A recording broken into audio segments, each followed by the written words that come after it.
제가 구원론에 대해서 관심을 많이 갖게 된 첫 번째 이유는 우리 교회 우리 집사님 한 분이 목사님, 한 번 구원 얻으면 취소되나요? 이런 질문을 했었던 것과 또 어떤 청년이 예수 믿고 구원받은 다음에 짓는 죄는 어떻게 하나요? 라는 이 질문을 친구가 했다 그래서 마음에 깊이 오래 남았어요.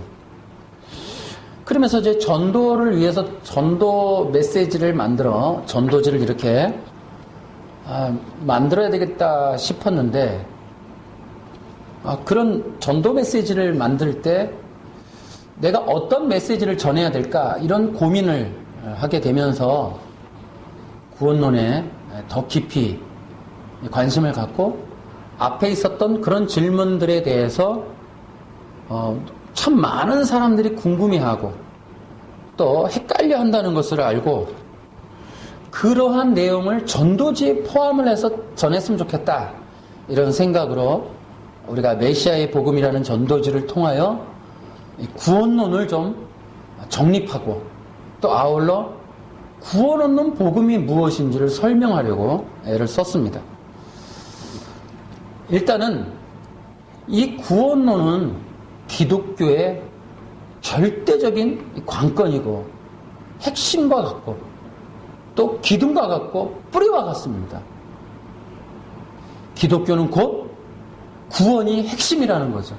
구원이 없이는 이 기독교가 아무런 의미가 없는 단지 내가 형통하려고 하는 종교 또 내가 복만 받으려고 하는 것 다른 종교도 해요. 그러나 다른 종교가 할 수 없는 것 그것이 바로 영혼 구원입니다. 이 구원의 문제를 가장 소중히 여겨야 될 이 기독교가 이런 부분이 자꾸 흔들리고 또 논쟁이 많다고 하는 것은 가장 중요한 부분에 우리가 많은 노력과 시간을 들이지 않았다 하는 생각을 할 때가 있습니다. 우리는 어쨌든 바른 구원을 얻을 수 있는 이 바른 구원론, 정통 기독교들이 따라가고자 하는 이 구원론을 확신하고 그 위에 우리의 신앙을 바르게 세워야 될 줄로 믿습니다. 이 구원이라는 것은 간단합니다. 죄와 사망 가운데 죽어있는 이 인간, 그 다음에 죄의 종노릇하고 있는 이 인간이 어떻게 구원을 받을 것인가, 어떻게 죄와 사망의 권세로부터 건진받을 것인가, 이것이 중요한 거예요. 그런데 인간은 이미 범죄함으로 인하여 이 죄와 사망 가운데 죽어 있습니다. 인간은 인간 스스로의 힘과 노력으로는 절대로 구원을 이뤄낼 수 없습니다.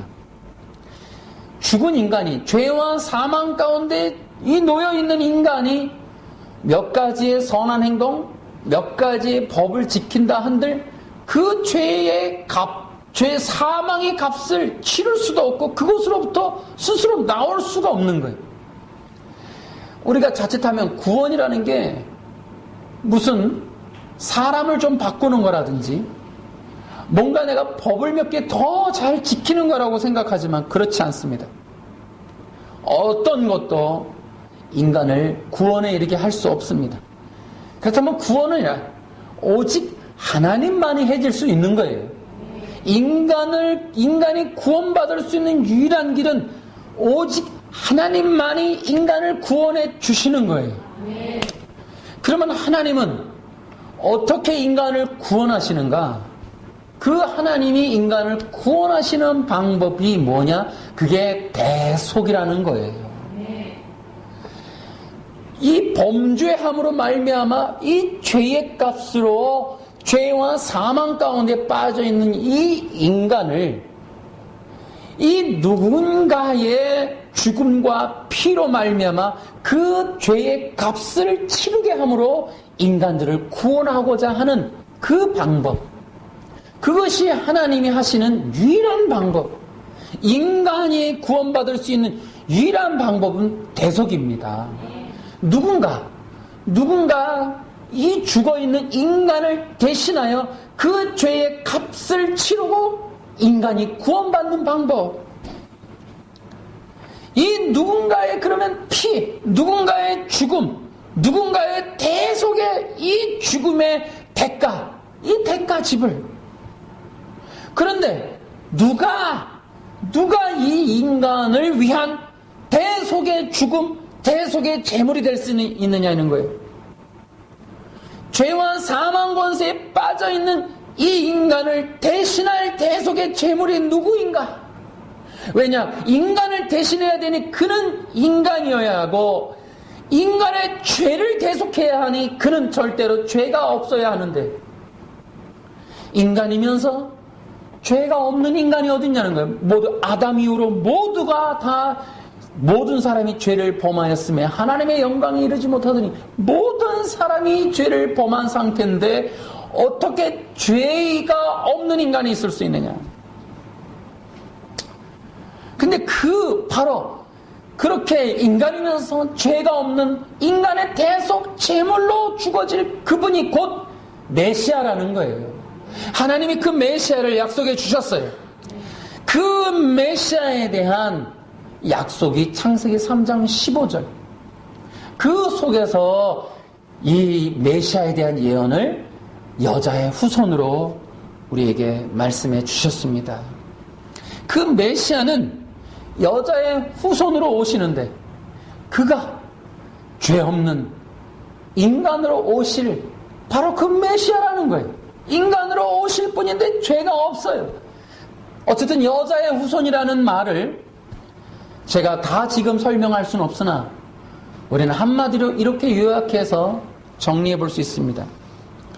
여자의 후손이라는 것은 죄 없는 인간이신 영원한 생명을 가지신 하나님, 그가 메시아입니다. 그리고 그가 여자의 후손이라는 거예요. 그 여자의 후손만이 인간을 구원할 유일한 분이에요. 여자의 후손으로 오신 죄가 없는 인간이시면서 영원한 생명이신 그분이 곧 하나님이다. 여자의 후손으로 오실 메시아는 곧 하나님이라는 거예요. 그분이 우리 인간을 위하여 죄와 사망 가운데 죽어있는 인간을 위하여 대속의 피, 죽음의 피, 이 대속의 희생의 대가 제물이 되어서 우리 죽어있는 우리 인간을 구원한단 말이에요. 그 메시아 대신 그 구원자, 여자의 후손, 그분의 때가 참에 이 땅에 육신을 입고 직접 오셨어요. 그분이 바로 우리 예수 그리스도이십니다. 그 예수님이 여자의 후손이시고 바로 그분이 우리의 유일한 메시아이시고 그분이 우리 인간의 유일한 구원자이십니다. 예수님은 곧 그래서 우리의 영원한 생명 되신 하나님이십니다. 그 예수님이 그 창세기 3장 15절에 원시 복음, 최초의 복음 그대로 동정녀 마리아를 통하여 성령으로 잉태되셔서 동정녀 마리아를 통하여 이 땅에 죄 없는 인간으로 태어나시고 그분이 오셔서 이 발 뒤꿈치를 물리시고 곧 고통당하시고 고난당하시고 십자가의 죽으심으로 사단의 머리 곧 죄와 사망의 권세를 깨트리고 부활하심으로 우리 모든 인간이 구원받을 수 있는 유일한 길을 열어놓으셨습니다. 이 구원, 이러한 구원은 결코 인간이 해낼 수 있는 것이 아닙니다. 인간이 죄와 사망 가운데 구원받을 수 있는 유일한 방법은 하나님이 세워놓은 대속의 방법이었고 그 대속의 희생 제물로 우리에게 직접적으로 오신 그분이 예수님이시고 예수님이 십자가의 사건과 이 십자가에서 죽으심과 부활의 사건을 통하여 하나님이 계획해 놓은 우리 인간을 향한 구원의 모든 이 사역을 성취하시고 완성하셨습니다. 그래서 예수님을 믿으면 구원받습니다. 어떤 누구도 이 죄와 사망의 권세에서 이 구원받고 영원한 생명으로 우리가 이 가는 이 방법은 인간이 결코 할 수 있는 것이 아니에요. 인간이 노력할 수 있는 것도 아니고 인간이 만들 수도 있는 것도 아니고 인간이 해낼 수 있는 것이 아닙니다. 이것은 오직 하나님만이 해줄 수 있는 거예요. 그 죄된 인간들이 이 예수님이 이루어 놓으신 이 십자가를 통한 이 구속에 완성된 사역에 어떻게 구원받을 수 있느냐? 바로 믿음입니다. 믿음으로 말미암아 그 재물과 연합되는 것, 그 예수님과 연합되는 것, 그 방법으로 밖에는 구원받을 길이 없어요. 그러한 이 구속의 원리를 이미 하나님이 모든 인간들이 알 수 있도록 성막 제사를 통해서 다 보여주셨습니다. 성막의 제사의 제물과 이 번제자가 연합이 됨으로 이 죄에서 구원받는 겁니다. 이것이 저희가 지금 말하고자 하는 정통 기독교의 구원론이에요. 그래서 이렇게만 말하면 얼마나 쉽고 좋아요. 그래서 지금 다시 한번 우리가 회복되어야 될 이 복음이 바로 지금 말씀드린 복음이에요. 종교개혁 500주년에 다시 한번 이 여자의 후손으로 말미암는 원시 복음의 이 메시아 복음이 회복이 되어야 지금까지 있는 여러 가지 구원론에 관련된 논쟁과 이단들의 공격들을 막아낼 수 있습니다. 왜냐하면 여러분 이 구원론을 흔드는 건 두 가지가 있어요. 첫째, 앞에서 말씀드렸듯이 이단들의 공격이 있습니다. 이단들은 어떤 이단이 이런다는 거예요. 제가 신천지 그 세미나 가니까 그런 얘기를 합니다. 전략이 두 가지라는 거예요. 근데 그들만이 아니에요. 어떤 이단이든지 항상 가지고 있는 전략은 이 구원론 깨기를 하는 거예요. 성도들의 구원론을 깨는 겁니다. 그래야 자기들의 거짓된 구원론을 심을 수 있으니까. 두 번째는 구원자와 바꾸기를 하는 거예요. 다시 말하면 우리의 유일한 구원자 대신 예수 그리스도를 바꾸는 거예요. 그 자리에 다른 걸 넣는 거예요. 이것이 그들의 전략입니다. 그런데 지금 이것은 이단만의 전략이 아니에요. 이것은 창세기 3장 15절 이후로, 왜냐? 창세기 3장 15절의 원시 복음은 하나님께서 이 악한 사탄을 이 형벌하실 때 사탄에게 주신 메시지에 포함되어 있습니다. 여러분, 여자의 후손으로 이 제시된 하나님의 최초의 복음의 청취자는 바로 사탄이었어요. 사탄은 예수님의 소식을 알게 됐습니다. 왜 하나님은 사탄에게 그 이야기를 했는가? 여러분, 사탄의 완전한 형벌을 유보하신 거예요. 왜냐? 사탄의 형벌의 이 최종 권위자가 누구냐? 바로 예수님이시기 때문에 예수님이 오셔서 예수님으로 말미암아 그 원수의 목을 따도록 그 권위와 그 사역의 최종 권력을 예수님에게 드린 거예요. 그러니 이미 사탄의 형벌을 받았지만은 그러나 최종적으로 머리가 부서지는 건 바로 메시아가 오실 때라는 거예요. 사탄에게 최고의 형벌은 메시아입니다. 그 메시아의 복음을 받은 사탄은 그 이후로 예수님, 곧 이 메시아가 오실 길을 막는 사역을 해요. 그리고 그 사역, 여자의 후손들, 그 후손과의 전쟁, 다시 말하면 교회, 그를 따르는 자, 이 메시아를 따르는 자들과의 영적 전쟁이 또 그 안에 예고되어 있기 때문에 그 따르는 자들이 더 많아지지 않도록, 예수님을 따르지 못하도록 첫째, 메시아의 복음을 가립니다. 그리고 메시아의 그러한 진리를 모르도록 합니다. 그래서 왜곡해요. 복음도 모르게 하고 메시아도 모르게 하고 진정한 언약 자체를 모르게 해요. 여자의 후손이 창세기 3장 15절에 관련된 이야기는 이미 오래전에 성경이 쓰여질 때부터 있었지만 우리가 지금 이 여자의 후손으로 오신 예수님에 대한 이해를 갖게 된 건 얼마 되지 않아요. 왜냐? 공론화가 되질 않았어요. 구약에 덮여 있었단 말이에요. 신약에 예수님이 태어났지 어떻게 구약에 예수님이 있냐는 거예요. 다들 그렇게 물어요. 신약에만 예수님이 계신 걸로. 어쨌든 우리는 구약에 대한 무지 때문에 이러한 영적인 흐름들을 몰랐어요. 그런데 사탄은 그 이후로 예수님에 대한 진리를 가립니다. 메시아에 대한 진리를 가립니다. 이런 것들이 사탄의 전략이에요. 그래서 사탄은 항상 이 구원론 깨기와 이 구원자 바꾸기를 항상 역사, 창세기 3장 이후로 지금까지 해오는 거예요. 지금까지. 성경의 역사 속에 또한 교회의 역사 속에 지금까지 계속해서. 그래서 종교개혁 당시에 보세요. 바른 구원론이 있었습니까? 없었어요. 면죄부를 사야 구원받는데 최고의 정점을 이룬 거예요. 구원론이 완전히 깨진 겁니다. 사탄에 의해서. 구원자가 없어요.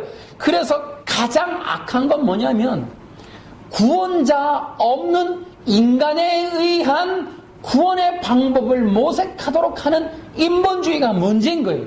그것이 최초로 드러난 것이 바로 이 창세기 4장의 가인과 아벨의 가인의 제사가 그랬습니다. 땅의 소산물로. 다시 말해 피제사가 이미 가죽옷을 통해서 교육이 됐음에도 불구하고 가인은 그 길을 거부했어요. 피 없는 제사. 다시 말하면 대속이라고 하는 앞에 말씀드린 이 메시아를 통한 대속의 구원이 아닌 다른 구원, 인간의 노력, 인간의 대가, 인간의 땀의 소산물, 인간의 공로, 인간의 의지에 의한 구원의 길, 자기 자신의 완성된 길을 찾아가기 시작한 게 바로 가인의 제사였습니다. 이러한 전략들이 그 이후로 계속 이어지는 거예요. 그 두 가지의 흐름이 아벨의 제사의 흐름, 가인의 제사의 흐름이 지금까지 이어지는 거예요. 그래서 거짓된 종교가 끝없이 내려오는 거예요. 지금 이러한 이단들은 결국은 정통과 이단의 갈림길이 뭡니까? 결국 우리가 이단이라고 하는 거는 사리사욕을 채우니까 이단이라고 하는 건 아니에요. 여러분 이단 정죄할 때에도 우리 잘해야 돼요. 어떤 교단이 권위가 있는데 교세가 크단 말이에요. 그런데 그 교단의 어떤 정치적인 색깔이나 입장 차이 때문에 어떤 사람들을 이단시하는 거 우리나라에 있습니다. 이거는 성경적인 판단이 아니죠. 교단의 어떤 기득권 싸움에 의한. 그러니까 이단, 성경적인 이단의 기준은 두 가지로 봐야 돼요. 그들은 정통 구원론을 깨트렸는가? 또 하나 구원자를 바꿨는가? 그래서 요한서신에 보면은 예수를 하나님의 아들이라고 하는 자들, 요한복음 요한일서 5장 1절에 가도 예수님이 하나님의 아들이라고 시인하는 자마다 하나님의 자녀라고 얘기하죠. 그렇지 않은 자들을 이 적그리스도라 그러는 거야. 적그리스도. 육체로 오신 걸 시인하는 영마다 이런 말이 있잖아요. 예수님이 육체로 오신 걸 시인하는 영마다.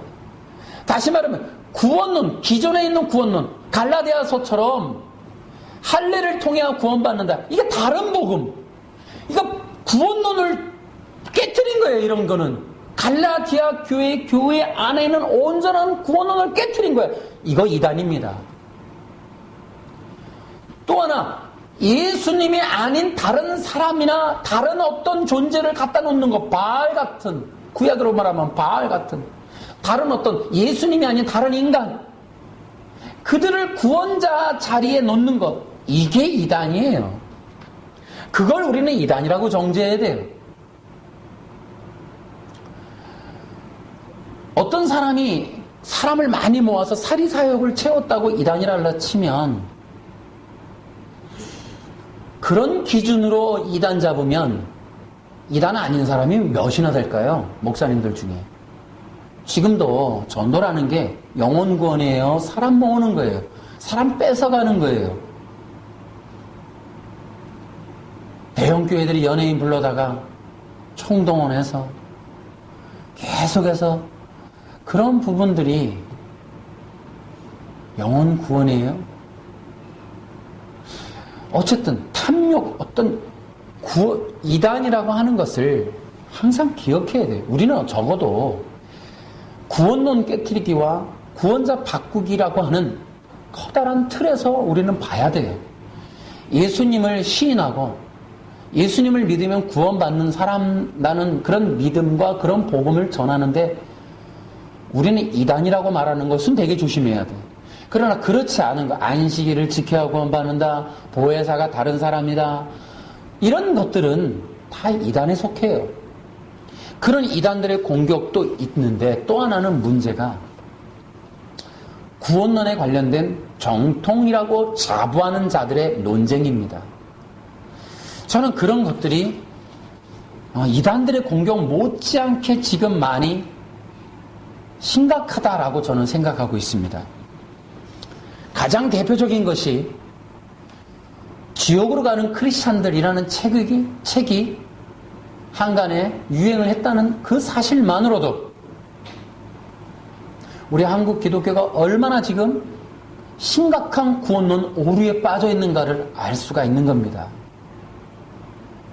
그 책을 통해서도 우리가 알 수 있는 것은 굉장히 지금 성경에 무지하다, 이런 면들을 우리가 볼 수 있습니다. 제가 거기에 관련된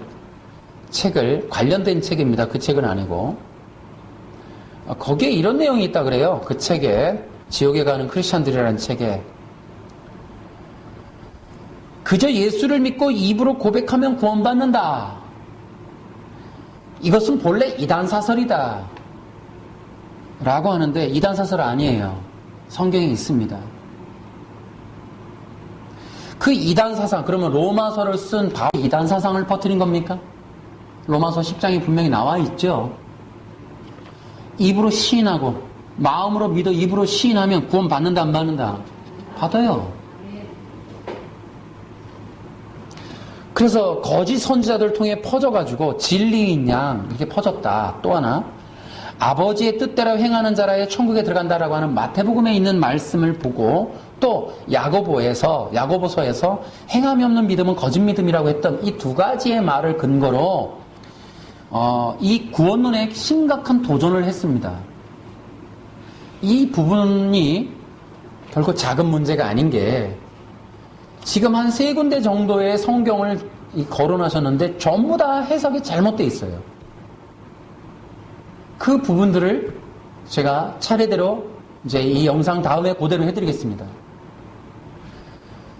그러나 저는 오늘 간략하게 이 구원론의 논쟁 자체가 허망하고 얼마나 모질라고 지금 그만큼 이런 이야기가 혼동될 정도로 구원론이 심각하게 왜곡되어 있다라는 부분, 또 혼동되어 있다, 혼란스럽다라는 것을 저와 여러분이 좀 알고 싶고 또 알아야 되겠고 또 여러분과 내가 인지하기를 바라는 거예요. 이런 상황이구나. 그래서 어떤 분이 그래요. 이 구원의 의미를 모르니까, 구원의 내용을 모르니까, 구원의 진리를 모르기 때문에 신앙생활에 방황을 하고 또 심지어는 내가 구원받을지 안 받을지를 모르니까 또 내가 뭘 잘못하면은 내가 구원을 잃어버릴 수도 있고, 예를 들어 인간 측에서 보면 잃어버리는 거고 하나님 편에서 보면 빼앗는 거겠죠. 구원을. 이렇게 구원에 대한 진리를 모르니까 신앙생활 자체가 굉장히 왜곡되어 있는, 확신도 없고 또 그런 은혜를 누리지도 못하고 또 그런 구원의 능력으로 싸우지도 못하는 여러 가지 이런 심각한 문제들이 있을 수 있고, 또 이런 구원의 진리를 바르게 해석하지 못함으로 전도에도 심각한 문제가 생겨요. 전도를 하는데도 만약에 진짜 이 알미니안 같은 식의 구원론을 갖고 있다면 누가 어떻게 복음을 전할 수 있겠어요? 자, 내가 누군가에게 정말 예수를 믿고 구원을 시키고 싶은데 예수님을 믿으세요. 그러면 구원 받을 수도 있습니다. 라고 해야 되는 거 아니냐고. 아니, 받는 게 아니고 받을 수도 있다니요? 물론 그렇게 받을 수도 있는데 사실은 그렇게 교회를 다니시다가 잘못하시면 지옥으로 갈 수도 있기 때문에 뭐라고 설명하시는 거예요 도대체? 전도를 어떻게 해야 되는 겁니까? 알미니안식은 궁금해요 진짜. 우리 교회 나오세요 막 그럴 거 아니에요. 그 큰 교회는 크다 그러잖아요. 그 교회 뭐 되게 크다 그러는데 그 교회 그러면 그렇게 할 거 아니에요. 저희 교회에 몇 년 전에 어떤 여자 전도사님이 한번 예배 참석하셨어요. 그래서 제가 한 3, 4년 정도 된 것 같은데 한 3년 정도 된 것 같아요. 제가 이 지옥으로 가는 크리스찬들이라는 책을 이야기하면서 이 지은이는 잘못됐다. 이것은 정말 옳은 구원론이 아니라는 이야기를 했을 때 그 전도사님이 튀어서 나가버렸어요. 그랬더니 알고 봤더니 그분도 장로교 소속해 있는 분인 걸로 알고 있는데 그분이 마침 그 크다고 하는 그 큰 교회 거기 아주 매니아시더라고. 그래서 나보러 뭐를 알아서 그분 그 책을 비난하냐고. 지금 이렇게 심각하단 말이에요. 이 구원론을 따라가는 것 자체가 굉장히 이건 심각한 여러 가지 안 좋은 현상들이 많이 일어납니다. 그래서 저는 이런 부분들이 바르게 잘 정리가 되어야 되겠다. 이런 생각을 갖고 있습니다. 한편으로는 저는 분명히 말합니다. 정통 교회들이 말하는 어떤 전 무슨 목사님이 말했던 것처럼 아주 칼빈주의, 아주 원수처럼 생각하시는 칼빈주의. 저는 칼빈주의라고 주장하는 장로교 목사인데 솔직히 칼빈주의 잘 모르겠어요. 잘 모르겠어요. 공부를 했지만. 그러나 나보고 칼빈주의라 그러면 내가 뭐 아니라고는 말을 못하겠습니다만은 저는 그러나 분명한 입장은 있습니다. 뭐냐 하면 한 번 구원이 영원하다라는 맹신은 하지 않습니다. 왜냐하면 저는 이렇습니다. 물론 아까도 로마서 얘기했지만 우리가 믿는다라는 것을 성경적으로 잘 이해를 해야 돼요. 믿는다라는 건 뭐냐면 진정한 믿음은 예수님과의 연합이에요. 그게 우리가 한 가지 꼭 기억을 해야 되는 게 앞으로 이제 우리가 성경을 풀어가야 되는데 우리가 꼭 진짜 명심해야 되는 건 성경 이 66권은 유태인들이 쓴 거예요. 특히나 신약성경 이중 국적자였던 바울이에요. 바울은 이 가말리엘 문화, 바리새인 중에 바리새인, 아주 엄청난 유대인이 있었습니다. 우리는 유대인들의 이 히브리 사상을 배제하고 지금 오늘날 우리 같은 방식으로 우리 입장에서 이 성경 구절 몇 개 가지고 우리가 히브리어도 아니고 헬라어도 아니고 한국어로 번역된 몇 마디 가지고 이 몇 마디 단어 한두 개가 차이를 가지고 논쟁하는 거 아무 의미 없어요. 여러분 히브리인들에게 있어서 믿음이라는 거 우리 같지 않아요. 걔네들의 믿음은 연합입니다. 연합. 로마서 6장에 나오잖아요. 예수님과 연합입니다. 그 연합이라고 하는 그것이 어떤 의미인 줄 알면 믿음에 대한 해석을 엉터리로 할 수 없어요. 그냥 값싸게 말할 수 없단 말이에요. 그러므로 우리가 그의 죽으심과 합하여 세례를 받음으로 그와 함께 장사되었나니 이는 아버지의 영광으로 말미암아 그리스도를 죽은 자 가운데 살리신과 같이 우리도 또한 새 생명 가운데서 행하게 하려 함이라. 만일 우리가 그의 죽으심과 같은 모양으로 연합한 자가 되었으면 또한 그의 부활과 같은 모양으로 연합한 자도 되리라. 네. 여러분, 이게 믿음이라는 건 예수님과 연합하는 거예요. 네. 요한복음 1장 12절로 말하면 영접하는 자, 곧 그 이름을 믿는 자. 믿는다는 건 곧 영접과 같아요. 우리 이방인들, 우리 한국 교회가 잘못하는 것 중에 하나는 칼빈주의가 잘못하는 게 아니라 우리는 어쩌면은 말이죠. 교회주의라는 게 굉장히 강해요. 한국 기독교가. 그러니까 건물 중심적이고 그 다음에 이 사람 숫자 중심적인 게 강해요. 그러니까 너희 교회 몇 명이니 또 우리나라 대한민국은 뭐 세계에서 제일 큰 교회 6개가 있고 또 75만 명 교회가 있어서 막 굉장히 자랑하고 교회 지점을 체인점처럼 열고 하는 독특한 문화를 갖고 있는 나라예요. 기독교적으로 보면. 그게 성경적이냐? 누가 그걸 성경적이라 하겠어요?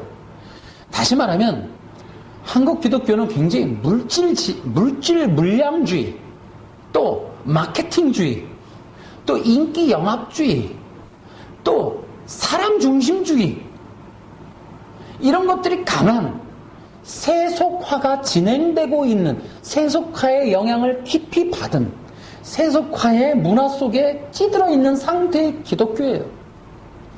그래서 저는 이제 이런 부분 때문에 한편으로는 구원론이 상당히 약할 수밖에 없는 약점도 갖고 있어요.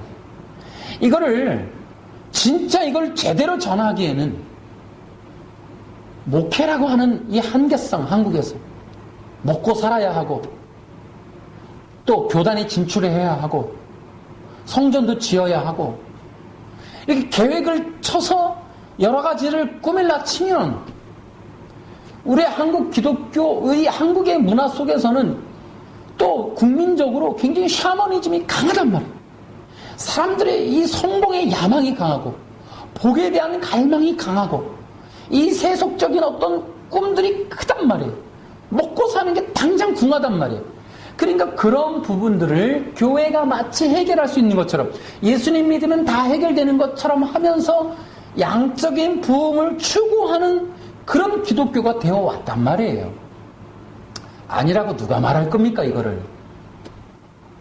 물론 개 중에는 진리만을 추구했던 분들도 없잖아 계시겠지만 전체적인 흐름이 그렇다는 겁니다. 그래서 저는 그런 생각도 해요. 우리가 새신자가 오고 저도 부교육자, 전도사 또 제가 부교육자 생활만 한 20년 이상 했으니까 전도사, 강도사 다 했죠. 그러면서 저도 많은 걸 경험하고 들었어요. 우리는 1000번째 해야 사람들이 좋아해요, 한국은. 1000번째라는 게 원래 그런 용도가 아니었는데 지금 번제 안 하잖아요. 근데 1000번째만 1000번 하는 걸 뭘 돈으로 이렇게 한단 말이에요. 그거 하시는 분들한테 죄송하지만 저는 안 하니까 얘기하는 건데 1000번째가 지금 우리가 한국에서 하는 방식의 1000번째를 뜻하는 건 아니었어요. 그게 히브리어로. 제가 그 변순복 교수님이 쓴 책을 보니까 1000번째라는 건 1000마리의 양을 드리는 거라 그러더라고요. 한 마리씩 1000번을 드리는 게 아니고. 그러니까 그런데 또 그 번제라는 게 예수님의 십자가 사건에 대한 모형인데 복받는 어떤 루트, 다시 말하면 1000번째 드렸더니 하나님이 솔로몬한테 넘어줄게 뭐 이런 식으로. 그러니까 우리 1000번째 하면 응답받는 내 소원 하나 꼭 들어줄 것 같은 이게 한국교회에 있단 말이에요. 또 연말이 되면 옛날에 지금은 좀 덜하지만 수험생을 위한 특별 새벽 기도회 같은 거, 특별 작정 기도회 같은 거 이런 거 40일 기도회. 우리 한국교회가 마치 이렇게 주술적인 모습들, 철학관 같은 모습들이 있었단 말이에요. 제가 적어도 저는 그렇게 했던 교회에서 부교육자 생활을 해봤어요. 근데 마치 그런 것들이 정말 사람들의 마음에 이 야망, 욕망, 꿈, 행복, 성공 이런 것들에 대한 기대치에 충족하기 위한 교회의 어떤 마케팅 프로그램 또 거기에 적응하고 상응하는 경영학적 어떤 원리들이 아닌가 이런 생각들이 들 때가 많습니다. 한국교회가 적어도 그런 부분들이 없다고 누가 말할 거예요. 그러다 보니까 적어도 구원론의 왜곡도 함께 오지 않았는가. 예를 들어 너무 쉽게 우리는 그러니까 구원이라는 말을 안 하는 것도 문제지만 그냥 누구나 그냥 교회 한번 오거나 뭐 그냥 집사님이 한 번이 누가 왔는데 신방 갔더니 그 남편도 있어. 근데 뭐 가정예배 신방예배를 한번 드렸어. 그럼 마치 그냥 그 사람도 자연히 성도, 교인, 마치 기독교인이 된 것처럼 우린 너무 쉽게 그런 부분을 허용한단 말이에요. 교회 한번 새로 온 사람도 우리는 그냥 대부분 신자라는 어떤 그런 차원에서부터 다 받아들여요. 그가 진짜 초신자로서 불신자로서 구원받아야 될 한 영혼인지 그래서 진짜 그가 믿는지 이런 부분들에 대한 관심보다는 누구나 쉽게 와서 누구나 쉽게 교회 문턱을 넘어올 수밖에 없도록 그렇게 누리도록 부담스러운 얘기 하지 않는 그래서 성경 얘기 상당히 부담스러운 거예요. 제가 이거 올라오기 전에도 식사하면서 기독교 방송을 보면서 있었는데 그 보면서 이제 저는 이제 이걸 준비해서 그런가 몰라도 지금은 좀 성경 얘기를 많이 해줬으면 좋겠다 이런 생각을 많이 해요. 그런 안타까움을 좀 가져봤어요. 적어도 신현욱 씨 그 이단 대책 신천지에 나오신 분 그분이 기독교 TV 같은 걸 이렇게 보고 설교를 모니터링 해보시면 전문가 입장에서 되게 답답해 하실 수도 있겠다라는 생각을 해봅니다. 그런 생각을 잠시 해봤어요. 그러니까 우리가 이제 저도 이제 신학교를 나왔으니까 성도들이 불편한 얘기, 죄라는 얘기 그런 얘기 불편하다는 거예요. 지옥이라는 단어 이런 거 하지 말라는 거예요. 왜? 부흥이 안 되니까. 부흥에 지장된단 말이에요. 사람들이 부담스러운 얘기는. 죽음에 대한 얘기. 이런 것보다는 형통할 수 있는 방법. 잘 된다는 거예요. 누구나 마치 여기 있는 모두가 다 내일, 오늘 당장서부터 다 잘 될 것처럼 확신을 주고 다짐을 시키고 그래서 모두가 즐겁게, 재미있게, 웃기면서 유머 하나씩 넣어가면서 예화를 몇 개씩 넣어가면서 유명한 사람들의 어떤 모델링을 좀 보여주면서 그러면서 나도 할 수 하면 되겠구나 이런 생각들을 갖게 하는 차원이지 성경에 있는 진리를 전하는 데는 부족했다라는 생각을 하는 그런 생각이 들어요. 그러다 보니까 우리가 전했던 구원이 다른 알미니안 쪽에 있는 사람들이나 열정을 갖고 있는 사람들이 볼 때 이건 말도 안 된단 말이지. 칼빈주의 한 번 고르면 영원하니까 막 살아도 된다 이렇게 말한 것처럼 오해가 될 소지도 있었다는 거예요. 사실은. 그러니까 우리는 복음도 제대로 전하지 않았고 그가 믿는 믿음이 무엇인지 그가 누구를 믿어야 하는지 왜 믿어야 하는지 지금 어떤 상황인지 정말 왜 예수만 믿어야 하는지 이런 긴급한 복음에 대한 어떤 얘기보다는 그냥 나왔으니까 예수 믿은 걸로 쳐주고 그러다가 잘못하면 저쪽에서 보면 말이죠. 이렇게 1000명, 10,000명씩 모여서 막 아멘 아멘 하고 막 엄청난 그 회중들이 있는데 그 사람들이 범죄를 저지른다 이거예요. 막 산다 이거예요. 그래도 천국 가냐 말이지. 그렇지는 않겠죠. 자, 그래서 우리는 이러한 어떤 본래적인 우리의 구원이 굉장히 값진데 이 값진 구원의 진리, 구원의 복음을 우리는 살짝 도외시하면서 가짜, 인본적인, 세속화된 의미의 어떤 교인됨의 이 바운더리를 치는 바람에 지금 이렇게 구원론에 대한 이 논쟁이 빌미를 주지 않았는가? 처음서부터 그런 복음이 그러니까 누구나 교회 가면 정말 심장이 떨리는 두려운 복음을 들을 수밖에 없어야 하는데 당신은 예수 안 믿으면 지옥 간다고 말이지. 지금 얼마나 심각한 상황이 있냐 말이지. 이런 얘기가 부담스러우니까 우리는 바운더리를 잘못 치는 바람에 지금에 와서는 논쟁의 빌미가 돼서 헷갈려지게 됐다는 거예요. 이거 말해본 적도 없으니. 그러나 분명한 사실은 어느 교회도 칼빈주의라는 이름을 가져도 여러분 막 살아도 됩니다. 편하게 사세요. 무율법주의로 아무것도 지킬 필요가 없어요. 여러분 자유니까. 예수 믿고 자유 얻었잖아요. 그러니까 죄 지어도 되시고 이제 막 살아도 되고 범죄를 저질러도 되고. 왜냐? 그래도 구원은 정해놓은 거예요 라고 말하는 교회 없어요. 그렇게 가르치는 분 없습니다. 여러분, 아무리 내가 세속화돼도, 내가 아무리 세속화에 찌든 목사라도 죄지며 살아도 됩니다 라고 하는 그런 절간도 그렇게 말 안 하고 어느 이단도 죄지란 말 하지 않아요. 죄지라고 가르치는 목사는 없습니다. 진짜 목사라면. 칼빈주의니까 또 그렇게 딱 저 칼빈주의인데 한 번도 그렇게 말해본 적 없어요. 이렇게 예화 삼아 말은 했어도 그렇게 가르친 적 없어요.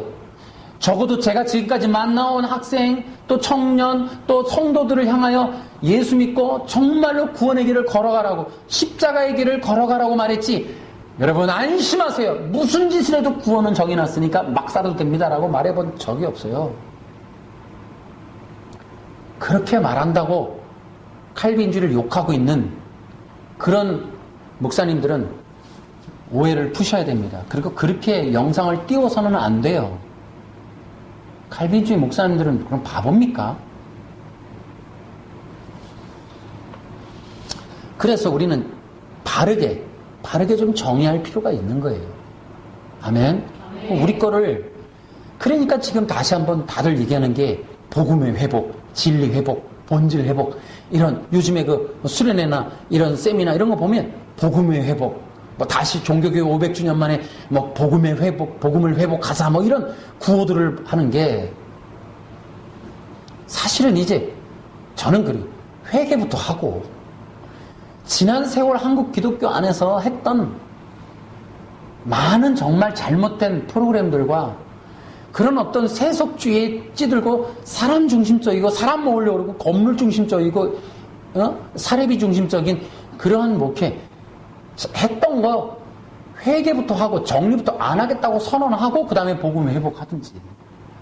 그거 정리 안 하고 일제청산 안 하고 대한민국 정부 세워서 나가서 지금도 군함도 그거 보니까 군함도 예고편을 봤더니 그 황정민 그 배우가 그런 인터뷰한 그 예고편 떴더만, 왜 이런 역사를 우리가 몰랐는지, 왜 이러한 역사가 아직까지 알려지지 않았는지 그런 황정민이가 얘기하는 거예요. 왜냐? 가만 우리가 왜 그런 일제 치하에서의 그 엄청난 한국인들의 그 굴욕과 그 역사를 우리는 왜 관심을 안, 영화가 이걸 알려줘야만 하느냐는, 왜 역사의 기록도 안 해놨냐는 거야, 국사책에. 근데 영화인들 누군가는 그거 알았으니까 영화를 만들었을 텐데 왜 이게 국사책에 안 들어오냐는 거예요. 도대체 우리는 왜 일제 얼마 안 된 이 역사, 100년도 안 된 역사의 진실 하나를 알지를 못하는, 지금 사는 우리가 어떻게 그런 진실 하나를 알 수가 없는 세계에 사냐는 거야. 이렇게 세계가 발전하고 인터넷만 열면 모든 정보가 다 있는 시대에 우리는 너무 모르고, 그것까지도 영화인들을 통해서 배워야 하는 그런 현실이 안타깝다는 거야. 누군가에 의해서 가려진 건 아닐까. 그 일제청산의 굉장히 중요한 문제 중에 하나예요. 우리나라가 아직도 그런 부분이 있는 거예요. 아직도 뭐 보니까 그런 일제 영향들이 강하잖아요. 근데 마찬가지예요. 또 복음의 회복, 종교개혁 때 뭐 이거 하자 저거 하자. 또 보니까 한국교회에서 유명하신 분, 큰 교회 분들 결국 과거에 그렇게 복음 없이 세속주의로 왔던 그 주역들이 또 한단 말이에요. 본질 회복을 또 얘기한다고. 그게 속하다고 나는. 결국 대한민국은 이들 손에서 결국은 벗어나지 못하는 건가? 기독교조차 그 유명한 몇 명의 그 유명한 목사님들이 그들이 장악한 곳에서 그들이 커왔던 그 과거의 수많은 시간 동안 잘못되어 왔던 그런 일들이 그들을 통해 뭔가 또 새로워지는 것처럼 말이죠. 우리가 잘못했다는 그들의 어떤 정말 포기와 돌아서는 어떤 회심 이런 것들이 좀 필요한, 우리가 보고 따라가게 말이죠. 과거에 잘못한 걸 인정하고 말이죠. 이 세속화의 것들을 버리는 어떤 일들을 하시던가. 절기연금 다 버리세요, 다들. 한국교회 뭐 어느 교회 헌금 내역이 공개됐던데 어느 신문에 보니까 그런 것들서부터 뭔가 세속적인 영향이 있는 것. 과연 이걸 누가 할 거냐고. 누가 할 거냐고. 어마어마한 종교 권력과 이 기득권을 누가 이걸 건드릴 거냐고. 그러지도 못하면서 또다시 무슨 복음회복이래. 그들이. 그런 건 좀 안타깝더만. 결국 우리가 그 덕혜옹주라는 영화 보시면 열받은 것 중에 하나가, 덕혜옹주 일본에 있을 때 일본어 앞잡이 했던 애들이 해방되자마자 그대로 미군의 연합군 특혜 입으면서 연합군들이 그걸 열어주잖아요. 그래서 일제 그 일본 앞잡이들이 일본에서 승승장구하던 걔네들이 미군들의 그 특혜 속에 딱 격리 한 번만 하고 싹 들어오고 그 한국 정부로 들어와 버리잖아요. 누가 청산할 거냐고. 물론 똑똑한 사람들이 그 당시에 몇 명 없었으니 뭐 그 사람들이 장악을 할 수밖에 없지만 가슴 아프다 말이죠. 누가 그거를 할 거냐고. 그 역사를 어떻게 처리할 거냐고. 뭔 복음의 회복이요. 이 교회가 그동안 잘못했던 것들을, 이건 안 된다는 거야. 나는 그래서 어렵다. 그래서 새로운 운동이 필요할 수밖에 없어요. 마태복음을 이제 설명할 때도 얘기하겠지만, 마태복음에서 예수님의 그 마태복음이라고 하는 것 자체 특성을 이해를 해야 돼요. 유태인이지만 유태인들을 향해서 쓴 책에 유대주의 사상, 히브리 종교 사상이 가득 들어 있잖아요. 예수님이 마태복음에서 하시고 계시는 모습들을 보면, 그의 대화를 보면은 기존에 이미 장악되어 있는 종교를 부시는 일을 하고 있다고. 결국은 예수님이요, 마태복음에서 보면은 죽을 수밖에 없으세요. 그 당대에 그 예수님 초림 때 이미 장악되어 있는 거짓 종교의 영들과의 싸움을 하셨기 때문에, 아시다시피 돌아가실 때 그 종교 권력가들에 의해서 살해당하시잖아요. 예수님조차 그렇게 그 당대의 종교의 영과의 전쟁에서는 죽을 수밖에 없는, 이미 엄청난 종교 권력으로 예수님을 죽일 음모를 계속해요. 왜냐하면 그들이 가지고 있는 기득권을 건드렸기 때문에. 그 종교 권력의 기득권을 건드리니까 예수님을 죽일 음모를 계속 짜갖고 결국은 종교의 이름으로 예수님을 처단할 수밖에 없었단 말이죠. 예수님이 아시고 가시는 거예요. 그러나 그 종교의 영과 충돌, 그 종교의 틀을 깨지 않으면 구원의 길을 열 수가 없으시는 거예요. 진리를 전하실 수가 없는 거예요. 그 상황 속에서 율법을 가르치고 계신 거예요. 율법이라는 것에 대한 이야기를 하고 계신 거예요. 그래서 오해될 만한, 우리가 지금 보면 오해될 만한 내용들이 있지만 그 내용은 그 내용이 아닌 거예요. 사실은 그 내용이 잘못됐다는 것을 말씀해 주려고 그런 말들을 한 거예요. 이미 그때 당시에는 율법으로 구원받는 거니까. 그럼 예수님이 오실 필요가 없잖아. 예수님이 오셔야 될 이유가 없잖아, 이스라엘 사회에. 근데 그들에게 예수님으로에게 눈길을 돌리게 하고 예수님에게 달려가게 하고 예수님을 필요로 할 수밖에 없는 건 그 율법으로 해결할 수 없는 영혼 구원의 문제를 인지시키는 거거든. 바로 그것 때문에 마태복음에는 우리가 지금 보면 약간 오해할 만한 행위 구원이나 이 율법을 통한 구원을 이루라고 말하는 것처럼 느껴질 만한 본문들이 나와요. 그러나 그 뜻이 아닌 거지. 그 의미를 알아야 되는데. 그러니까 우리가 한국인인 거로 그런 거예요. 한국인인 거로. 그러니까 그 아까 지옥으로 가는 크리스천들에서 그렇게 인용했다는 그 목사님의 그 이야기는 마태복음을 얘기하면서 너희가 행한 대로 뭐 천국에 뭐 가리라. 그것만큼 악용하고 계신 게 없는 거예요. 전체적인 큰 틀에서 예수님의 내가 처음에 그래서 십자가의 구속의 이 의미를 말하고 시작을 했던 게 바로 그런 거예요. 그 원리는 총체적인 구속이라고 하는 그 원리에서 이 구원론을 풀어가고 마태복음을 풀어가야 되는데 그런 예수님의 구속에 대한 이야기는 빼놓고 문자 싸움하는 거야. 그러니까 이게 워드 플레이 하는 거야. 이 장난질하는 거야. 장난질. 말 갖고 말이 몇 마디 가지고. 그러니까 우리가 굉장히 두렵고 떨림으로 구원을 이뤄요. 이런 것도 다 마찬가지예요. 다 이제 우리가 또 해야겠지만은 이런 문제들이 이게 우리가 성경에 대한 이해가 엄청나게 낮아서 그래요. 그러므로 우리는 이 시대에 좀 개혁적이고 혁신적인 그런 어떤 눈과 시각으로 봐야 돼요. 예수님이 종교의 영과의 전쟁을 하신 그 이야기가 마태복음이에요. 우리가 그런 거를 봐야 돼요. 예수님의 이 구속사역이 인간의 구원과 인간의 행위, 인간의 노력, 인본주의의 이 종교의 영을 부시려고 오셨는데 이제 와서 그걸 견고히 하겠다는 거지. 이걸 다시 한번 깔아보겠다는 거지. 결국엔 예수님 밀어내겠다는 거지. 예수님이 필요 없는 구원. 결국 율법주의 행위 구원은 예수님을 필요 없게 만드는 거거든.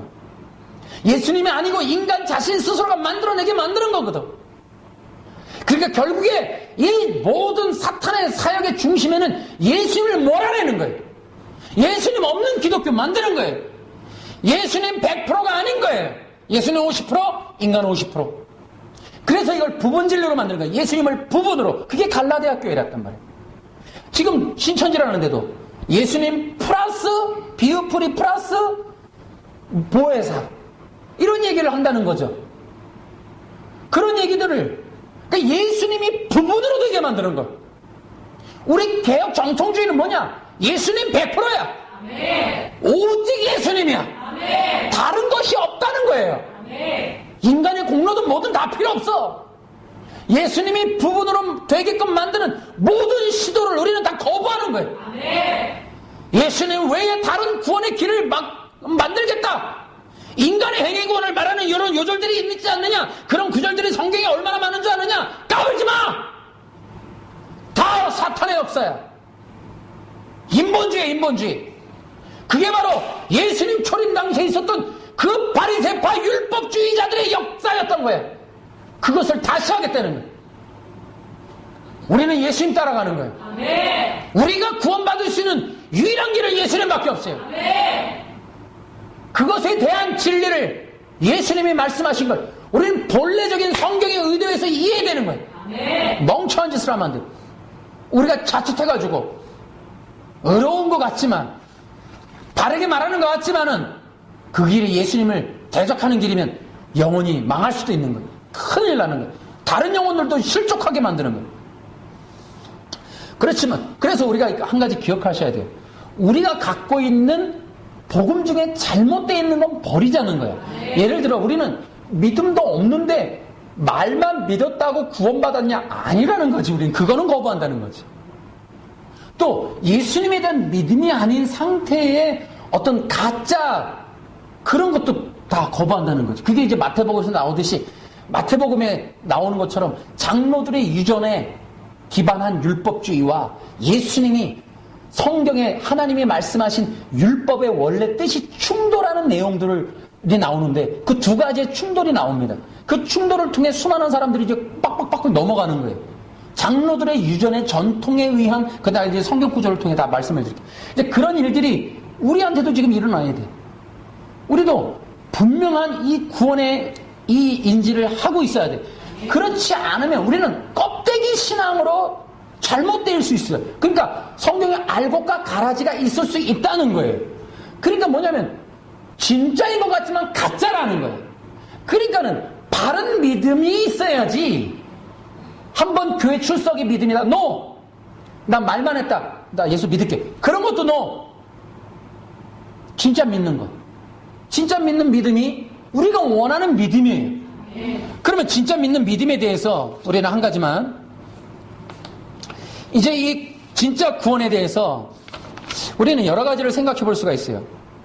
진짜 구원은 물과 성령으로 거듭나는 게 진짜 구원이야. 그래서 에베소서인 것처럼 또한 믿고 구원의 복음을 듣고 믿어 성령으로 인침받는 게 진짜 믿음이야. 성령 받도록 믿는 게 진짜 믿음이야. 그 영혼이 성령 받는 거야. 그래서 성령의 인도함 받는 그가 진짜 구원받는 사람이야. 그러면 한 가지로, 그러면 구원받은 사람이 죄를 지으면 어떻게 될까? 죄를 지으면 구원이 취소되거나 타락하거나 잃어버리는 것이 아니라, 이제 웨스트민스터 신앙고백서에도 나오지만은 일시적인 하나님과의 단절 관계로 들어가. 그게 로마서에서는 죽음이라는 표현으로 되어 있어요. 그러나 거기서 말하는 죽음은 진짜 죽는다는 게 아니라 하나님과의 일시적인 관계 단절입니다. 그 단절, 그걸 통해서 메마른 삶이 오고 또 죄에 대한 대가 지불을 해야 돼요. 때로는 형벌이 있을 수 있고 고난이 있을 수 있고 연단이 있을 수 있어요. 그 죄의 어떤 부분적인 그런 하나님으로부터의 단절로 오는 일시적인 형벌, 어두운 시간들이 필요로 합니다. 그런 시간들이 분명히 있어요. 그래서 그걸 통해 무엇을 하시느냐? 성도들이 죄를 지어도 완전히 끊어지거나 버림받거나 빼앗기거나 잃어버리는 것이 아니고 하나님과의 일시적인 단절 속에서 그들은 메마른 삶을 살고 영혼의 목마름을 살아요. 그리고 나서 그들은 그 성령을 받은 사람이라면 성령의 인도함 속에서 하나님을 갈망합니다. 생명을 구하게 돼 있습니다. 그리고 그들은 회개하고 예배의 길로 나옵니다. 예배 속에서 그들은 하나님과의 관계의 회복을 갈망하고 하나님은 그들의 마음과 또 그들의 눈물을 보시고 또 그 하나님의 은혜로 말미암아 그들과의 관계를 다시 회복시켜 주십니다. 그리고 그들에게 은혜의 공급을 부어주시고 또 다시 더욱더 생명을 부어주시고 하나님의 풍성한 삶으로 또 인도해 주십니다. 그것이 또한 사사기에도 보여주고 성경 전체에 보여주는 어떤 그런 흐름들이기도 합니다. 우리가 이미 구약에서도 다윗과 모세와 아브라함을 통해서도 그들의 범죄와 잘못으로 인하여서도 하나님을 완전히 버리지 아니하시고 히브리서 11장에 믿음으로 말미암아 그들이 영원한 천국에 이르게 된다고 하는 그러한 한 말씀들을 보면 우리가 이 말씀들을 이해할 수 있어요. 하나님은 이 하나님의 백성들의 범죄를 통해 일시적인 단절과 어두움과 아픔과 고난과 고통과 슬픔 속에 있게 되지만은 그러나 그들이 진정 성령 받은 구원받은 하나님의 백성이라면 하나님을 갈망하고 하나님을 사모하며 하나님을 갈급해하고 목마름을 겪게 해서 하나님 앞에 나오고 회개하고 통해 자복하고 회심하며 또한 다시 한번 예배로 나와서 하나님과의 연합된 관계가 회복이 되게 되는 이런 역사가 일어나는 그가 곧 교인이에요. 그가 성도입니다. 그가 진짜 믿는 사람이에요. 이런 것들을 통해서 우리는 진짜 믿음과 진짜 성도를 그렇게 알아가는 거예요. 우리가 단순히 우리가 지금 입장에서 너 취소, 너 잃어버렸어, 너는 지옥 갈 거야 이런 식으로 말할 수밖에 없는 알미니안들의 이야기들 허망하고 허무하다. 그러면 모세도 다윗도 그 자리에서 끝났겠네요. 구원도 못 받았겠네요. 다윗의 범죄를 설명해 보시라고요. 그리고 그 이후에 그의 모습을 천국문을 여는 열쇠를 받은 내용을 설명해 달라고. 이게 말이 안 되는 거예요. 우리는 이러한 다른 구원론을 가져가 봅시다. 또한 하나님은요, 왜 그렇게 하시느냐? 성도들로 하여금 영적 전쟁에 임하게 하시기 위함이에요. 성도들이 넘어지며 성도들이 깨지며 성도들이 실수하고 성도들의 넘어짐, 이게 또한 범죄함. 여러분, 하나님께서 그들을 통하여 회복을 통하여 영적인 일을 수행하십니다. 더 큰 일을 이루십니다. 사탄의 권세를 대항하게 하시고 죄와 끊임없는 싸움을 싸우게 하시고 정복하고 다스리고 승리하게 하십니다. 그리고 그들은 상처받은 그들이 다시 일어나서 예수님의 이름을 활용하여 이 모든 세력들의 어두운 권세들을 묶고 정복하고, 그 다음에 에베소서 6장이 말한 것처럼 성도들이 씨름을 하게끔 전신갑주를 입고 씨름을 하게 만드는 그 일이 바로 하나님이십니다. 그게 성도들에게 주어지는 구원의 과정이고 구원의 선물이고 구원의 목적입니다. 이렇게 놀라운 구원의 의미들이 풍성함에도 불구하고 단순히 취소된다, 버림받는다, 빼앗긴다 이런 식으로 단도질해서 진정한 성도의 삶을 살지 못하게 하고, 더 나아가서 영적 군사로 무장되고 신부로 단장되어지는 이 기회마저 박탈시켜버리는 그런 놀라운 군사의 사역을 할 수 있는 이러한 하나님의 구원의 목적 달성을 막아버리는 심각한 오류를 자행하는 그들이 곧 지금 잘못된 구원의 논쟁을 하고 있는 그들입니다.